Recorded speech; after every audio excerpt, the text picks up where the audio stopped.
Welcome to They Said We Said. This is John giving you my spoiler review of Star Wars Rogue One, a Star Wars story.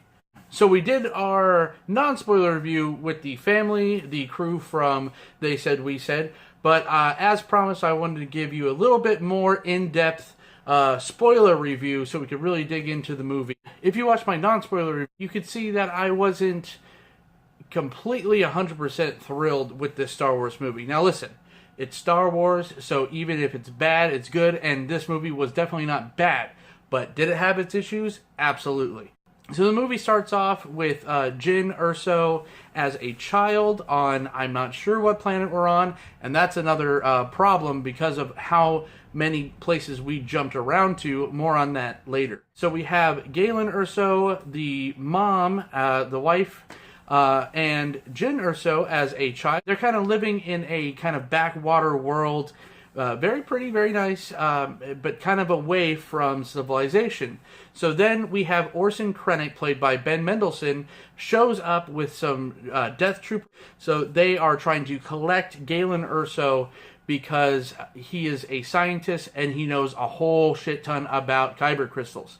So what are kyber crystals? Well, kyber crystals are, if you have any kind of background in Star Wars lore and Star Wars books and whatnot, you know that kyber crystals are a very big part of it. So kyber crystals, they do a lot of things. They power Jedi lightsabers. They're kind of a source of like clean energy, is the best way I could describe them.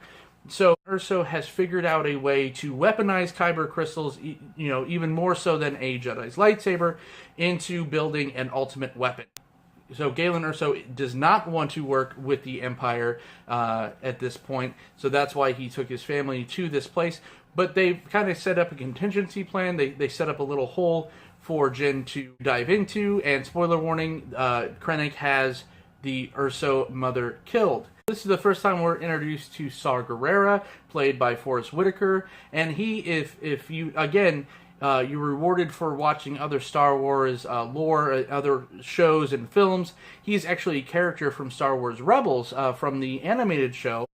He kind of saves Jyn. So then it kind of flashes forward. Jyn's a little older. And, at this point, we kind of lose a lot of kind of what happened between the span of when Saw Gerrera rescues Jyn and from when she wakes up in a jail cell. So again, a little jumping around, a little jarring. Then we're planet hopping. We're going from place to place to place.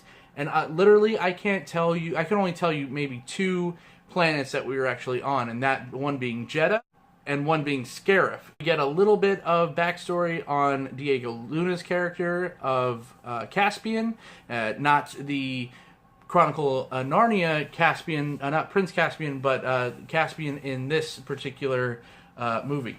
So basically, Caspian rescues Jyn from the Empire, brings her back to where the Rebel Alliance is on Yavin, and we see for the first time Mon Mothma, and then also the reintroduction of Jimmy Smits, who plays Baylan Organa. Now, I like the casting callback, which was really nice.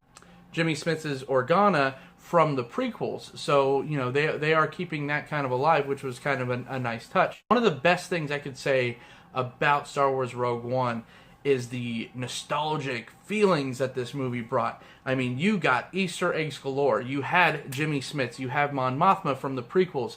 You had the 2 guys in the bar from Tatooine, the one alien guy and the one guy with the funky nose, the pig nose. They're in there. I got almost teary-eyed when I saw Red Leader, Gold Leader. It was incredible, and not to mention, the 2 biggest, elephants in the room, and that being Grand Moff Tarkin and Princess Leia at the very end scene. I heard it's kind of a polarizing thing, including Tarkin, as they did. A lot of people thought it might have been disrespectful for how they handled Mr. Cushing's role in the movie. I thought it was fantastic. I thought he was great. It sounds funny, but 30 plus years later, it really fleshed out Grand Moff Tarkin in the movies more. Of course, you could always read Star Wars novels, watch the other shows, but if you just saw Star Wars movies, especially A New Hope, where Tarkin was featured he was really great in this movie. So in the first act, really assembling the team. So that includes Donnie Yen's character. So we have Captain Caspian, Jin, Donnie Yen's friend. I didn't even catch his name. This is a huge problem, in my opinion, of this movie, is the little bit of character development that they gave these people, or sometimes none at all. So we knew was a defective or a turned Imperial droid. He was fantastic. Let me just say, Alan Tudyk knocked it out of the park. K4SO was absolutely brilliant in this movie. They gave him a lot. They gave this robot, or this android, a lot to do, which was great because he really killed the role.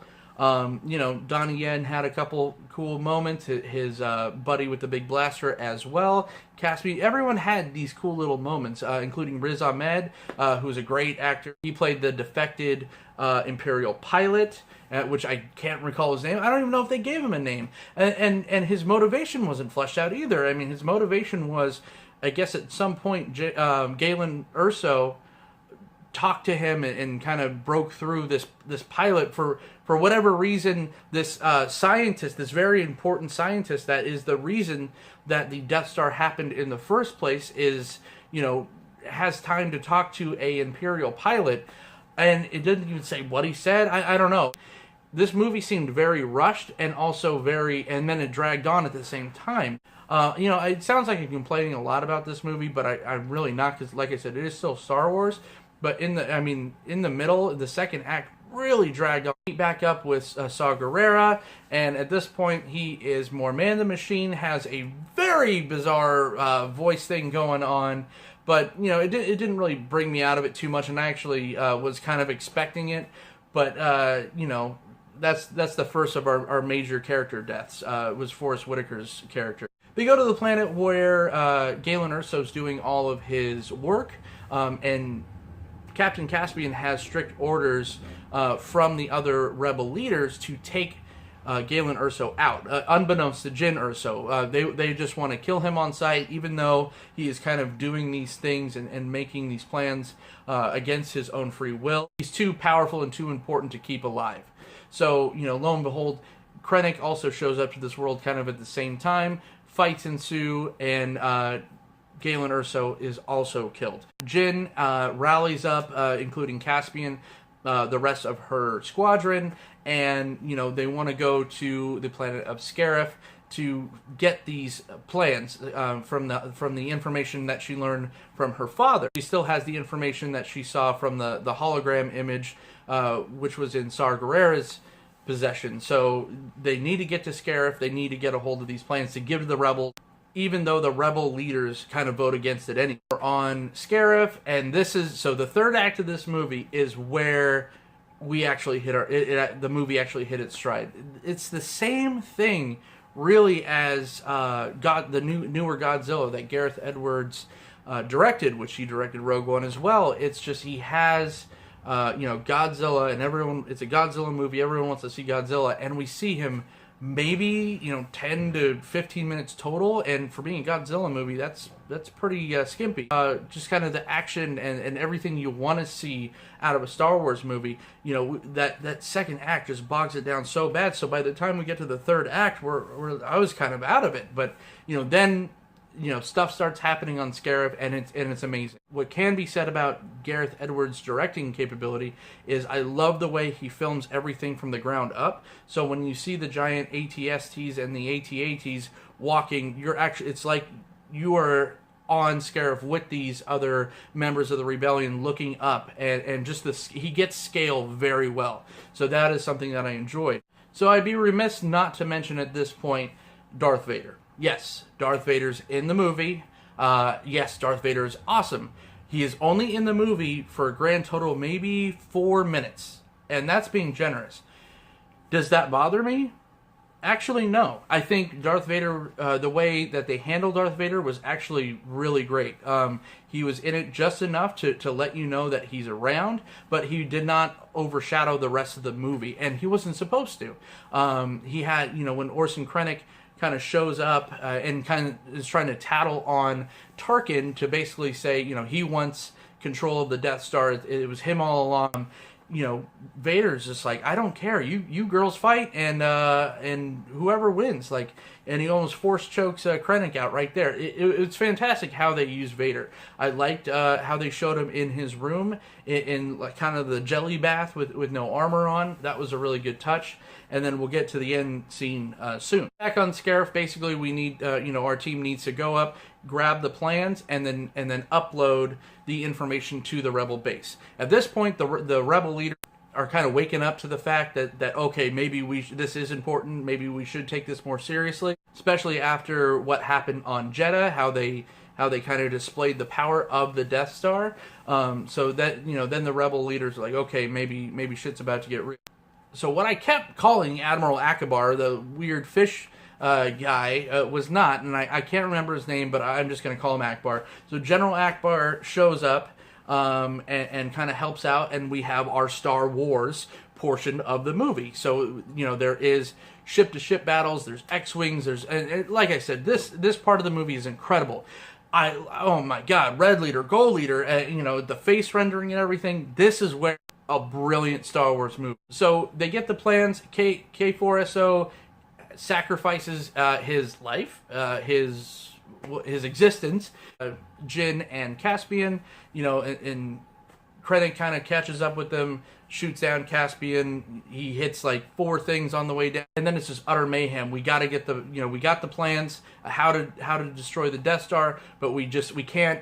The Wi-Fi isn't good enough to get through the shield up there, so we have to disable things. They leave a lot of trust into the pilot, and then our heroes just start dropping like flies. Our rebels are dying everywhere. Donnie Yen's character goes, his buddy goes, the pilot Riz Ahmed's character's done, and it's just this movie had some balls. Obviously, these characters aren't in any of the other Star Wars, episode 4, 5, and 6, or even 7, so you knew there was going to be some kind of way of getting rid of these characters. But man, it was shocking to see in a Star Wars movie of just how many of the good guys were just getting picked up one by one. So we finally get it open. Everyone's sacrifice is meaningful. Jyn Erso gets up to the little platform, which in the trailer, this was very misleading. In the trailer, you see her walking towards the end of this scaffolding or this bridge, and then you see a TIE fighter pop up right in front of her, and I'm just like, wow, that looks like one of the most exciting parts of the movie when I saw the trailers. Guess what?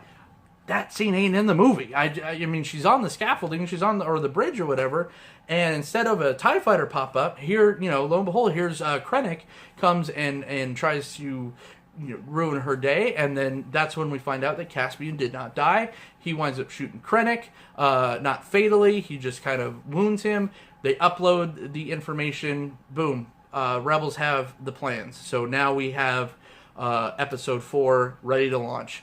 So at this point, Tarkin shows up with the Death Star, and Tarkin does a dick move. He realizes that not only all these rebels are on this base with all this information, and his own guys are down there. A bunch of Imperial soldiers that just fought and bled and died for the Empire are down there. And you know what? Tarkin said, "No witnesses. I got to clean house."